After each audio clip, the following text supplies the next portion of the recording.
Boy, there's a lot going on. And I say that at the beginning of every video. And I wish there wasn't a lot going on. Ladies and gentlemen, I'm just very upset about a lot of things. Of course, I usually am. The thing that bothers me the most is how horrible our systems have become. Our legal system, our judicial system, just our medical system. Everything is just not really working like our forefathers intended them to. And the thing that's most upsetting about this coronavirus is how utterly pathetic some of the things that are happening are allowed to happen. The statement made by the president regarding that uniform testing or comprehensive testing would be not a good thing. I think he might have even said it might be a bad thing to universally test everybody. And when we look at the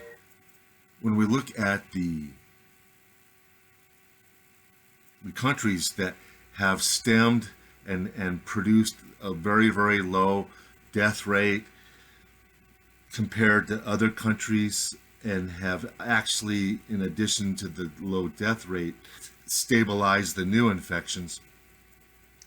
We looked at both countries, and I listened to interviews on PBS and read the articles and the quotes from the people who are in charge of these issues in the countries that we looked at, South Korea and Germany.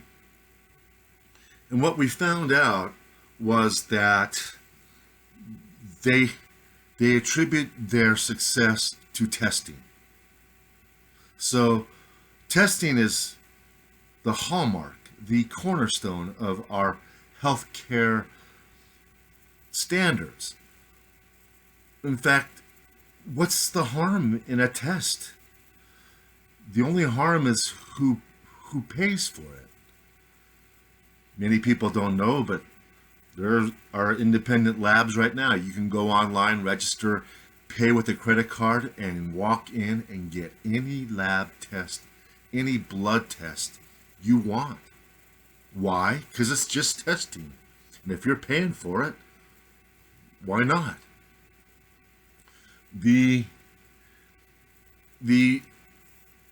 idea of testing is to cover the doctor's behind, but also to accurately diagnose, because when you accurately diagnose, you can accurately treat.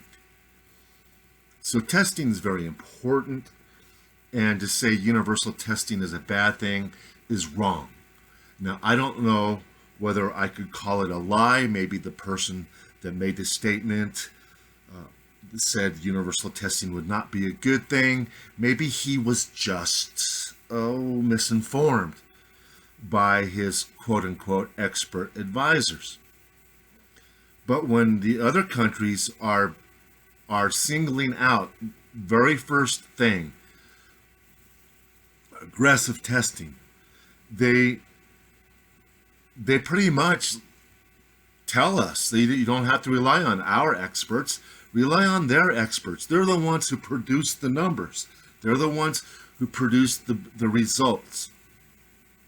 So then it becomes very, very important that we understand universal testing identifies the carriers. And if you don't identify the carriers, you're never going to put this to bed. You're just going to slow it down and string it out. If you were to be able to test many, many people, then the people who test negative can return to work. You want to save the economy? Test everybody and let the negatives go back to work. And then keep testing.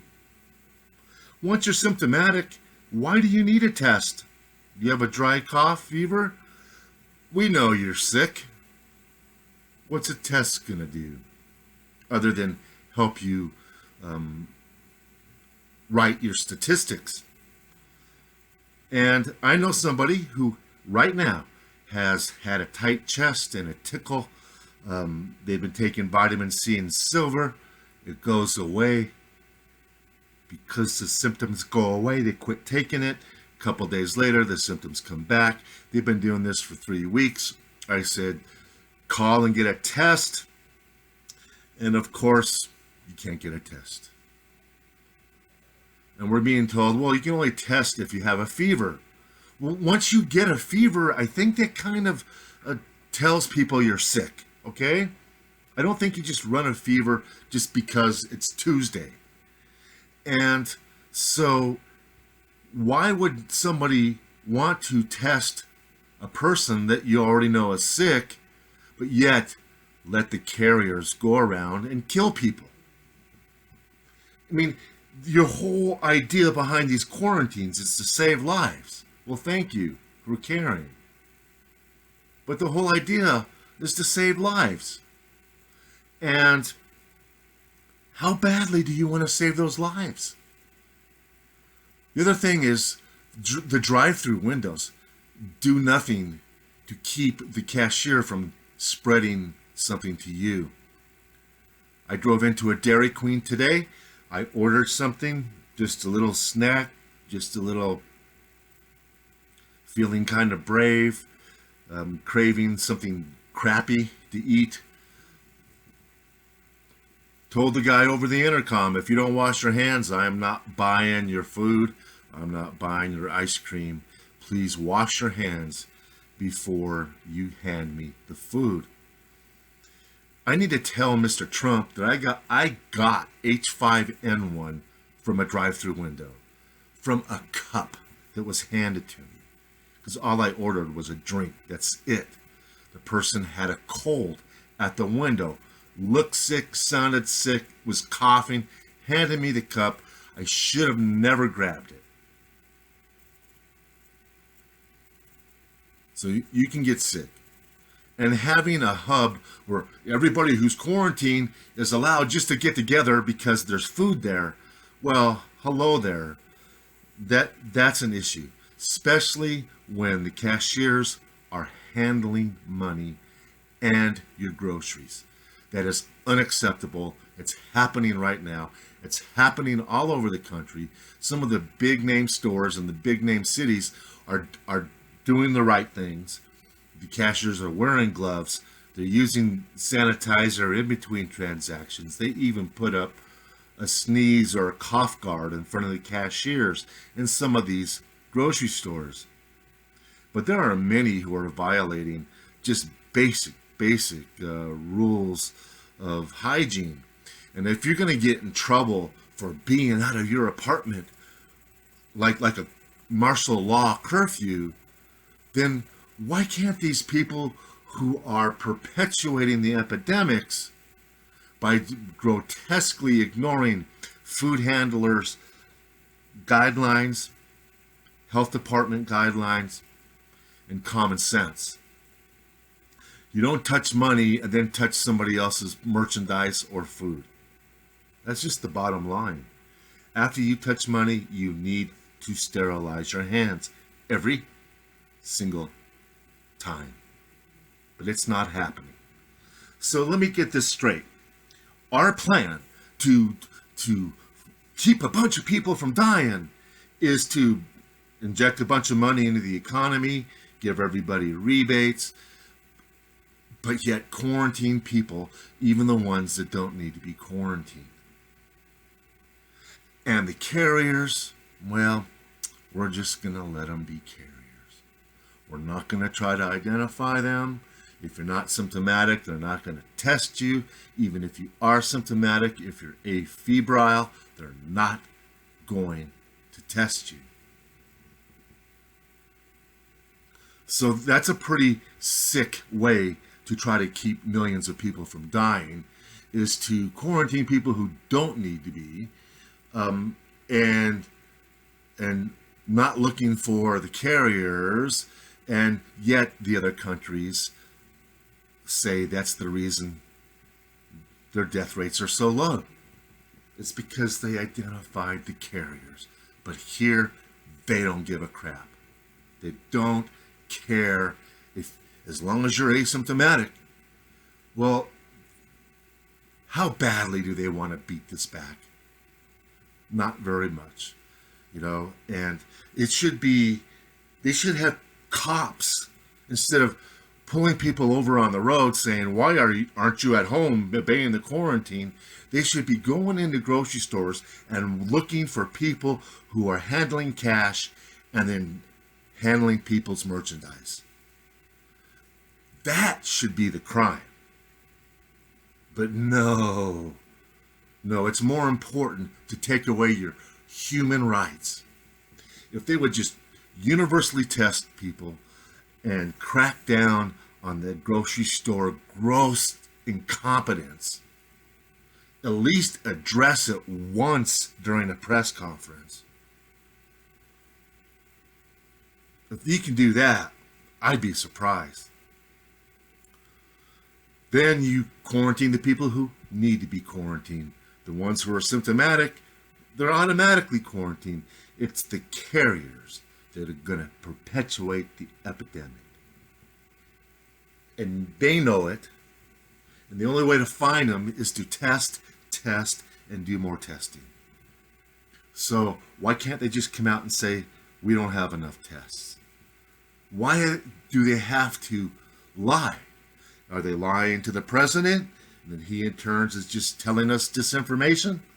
Well, anybody who says that uniform testing in the pandemic is a bad thing is wrong. It's just dead wrong.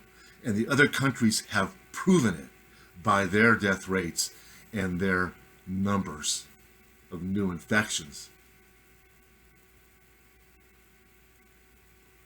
So, and then the last thing I'm going to say, and this is going to be cut out of the other video, but this is just going out to Patreon. Call your doctor, see if he's got gamma globulin.